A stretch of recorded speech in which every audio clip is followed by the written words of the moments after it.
Go back to April 1994 when this all started. The militia simply saw the threat and we stood up against it. Norm Olson is known as the father of the Michigan Militia, a paramilitary group that started in northern Michigan in the mid-90s and gained national attention following the Oklahoma City bombing, when the Senate began investigating local militia groups. Justice is taken out of the equation. And once again this past fall, when alleged militia members were charged in a plot to kidnap Michigan Governor Gretchen Whitmer. Do you really think that anybody really wants to kidnap the governor? Olson, now in his mid-70s, lives in Alaska. He spoke with Fox 17 on the phone Monday afternoon. I'm an advisor. I'm a propagandist, cheerleader for the militia, apologist for the militia, researcher for the militia.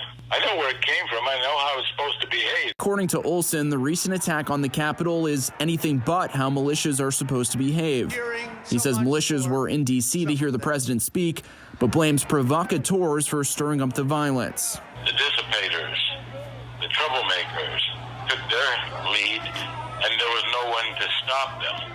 I think the next time around, if the militia would get its act together and realize that they have a responsibility to actually stop that kind of mayhem and misbehavior, they have a responsibility also. So I would have liked to see more militia actually trying to put down this demonstration. The FBI is now probing if there was a connection between extremist groups and the violence at the Capitol. That's not the way the Second Amendment militia acts.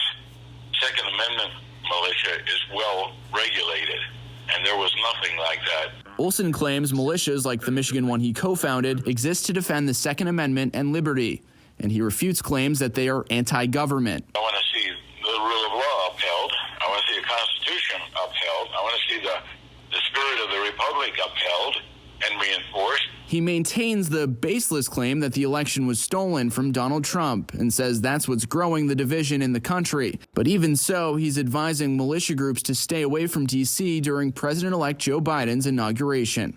I've called them all back and told them, no, stay away from that. The best thing you can do to show your absolute contempt is to simply ignore it. Ignore it. For Fox 17 News, I'm Aaron Parsegian.